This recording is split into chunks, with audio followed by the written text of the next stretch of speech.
বিসমিল্লাহির রহমানির রহিম। আসসালামু আলাইকুম। আজকে আমি 10 বছরের মেয়ের জন্য একটা কামিজ বানাবো। কামিজটি বানানোর জন্য এখানে আমি কাপড়টিকে 4 ভাঁজ করে নিয়েছি। 4টে পার্ট করা আছে।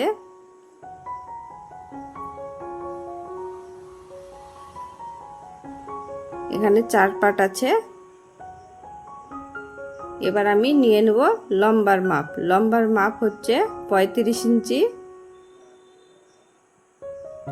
35 ইঞ্চিতে আমি দাগ দিয়ে দিলাম।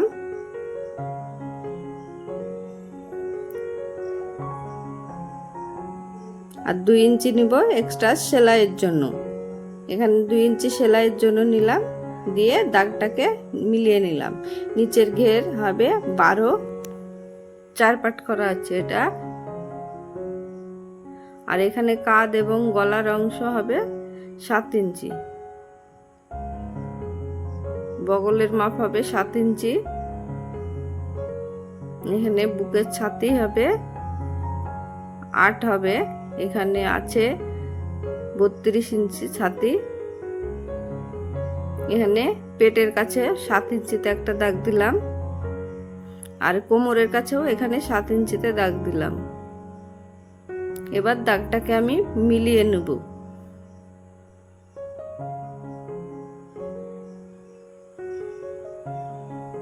দাগটাকে আমি মিলিয়ে নিলাম।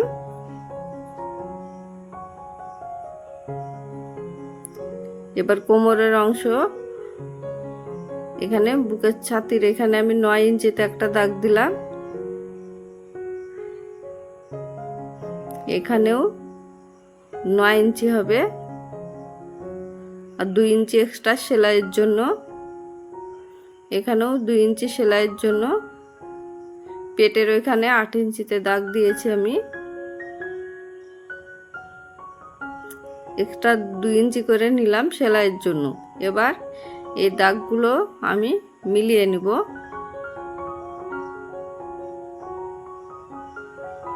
দাগগুলো আমি মিলিয়ে নিলাম। এবার গলার ঝুলের মাপ নিব। এখানে 6 ইঞ্চি, এখানে নিতে হবে 3 ইঞ্চি। গলা 3 ইঞ্চি হবে। দিয়ে দাগটাকে মিলিয়ে নিলাম। আর কাঁধের অংশ এখানে একটু রাউন্ড করে দিলাম। কাঁধের অংশ 4 ইঞ্চি হবে। এবার দাগটাকে আমি মিলিয়ে নিলাম। বগলের এবং গলার একটু রাউন্ড করে মিলিয়ে নিতে হবে। পিছনের পার্ট একটু বেশি থাকবে, সামনের পার্ট একটু কম কাটা থাকবে। এবার আমি কাপড়টিকে কেটে নিচ্ছি।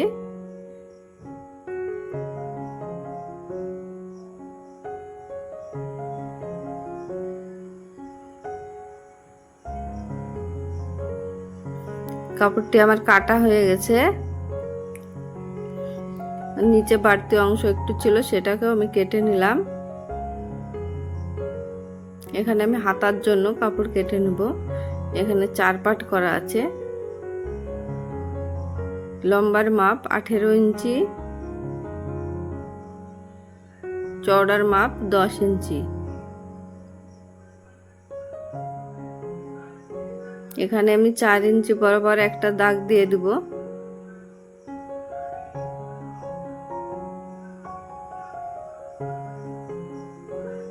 আর এখানে 3 ইঞ্চিতে একটা দাগ দিলাম।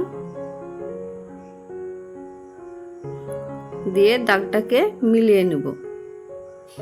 আর এখানে 5 ইঞ্চিতে দাগ দিলাম। 5 ইঞ্চি। আর সেলাইয়ের জন্য 2 ইঞ্চি দিয়ে দাগটাকে এবার মিলিয়ে নেব।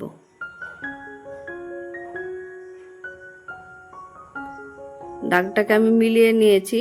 এবার কাপড়টিকে কেটে নেব।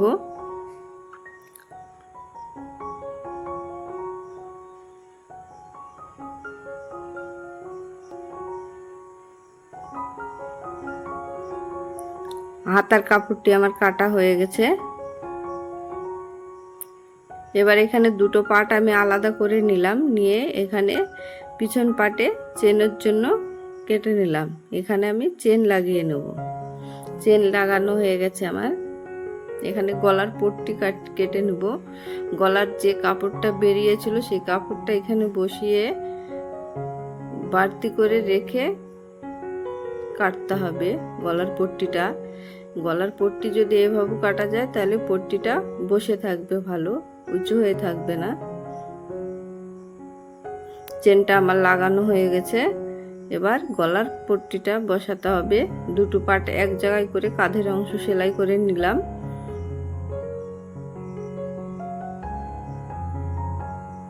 এবার আমি গলার পট্টিটা বসিয়ে নেব।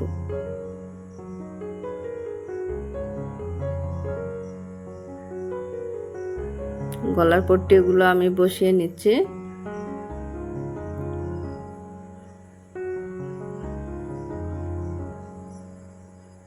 যেখানে যেখানে জয়েন্ট আছে সেলাই করে নেব। নিয়ে পট্টিটা আমার সেলাই করা হয়ে গেছে। এবার উল্টে এক ভাঁজ দিয়েও সেলাই করে নিলাম। এবার হাতার কাপড়টা আমি জুড়ে নেব। দুটো হাতায় একই রকম করে জুড়ে নেব। হাতা দুটো আমার জোড়ানো হয়ে গেছে। এবার আমি দুই সাইড এবং নিচ সেলাই করে নেব।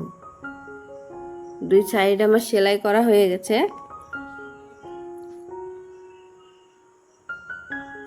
ডবল সেলাই দিতে হবে এখানে। এবার দুই সাইড ফাড়া, এটাকে এক ভাঁজ উল্টে এক ভাঁজ দিয়ে সেলাই করে নিতে হবে।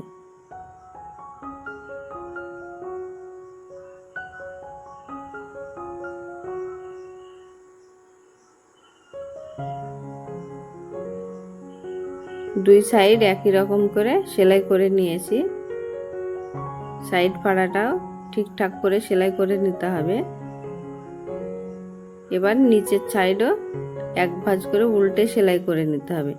এখানে আমি আলাদা কালো কাপড় লাগিয়েছি যাতে কামিজটি দেখতে ভালো লাগে। এই করে কামিজে কাপড় লাগিয়ে কামিজ বানালে কামিজটা সুন্দর লাগবে।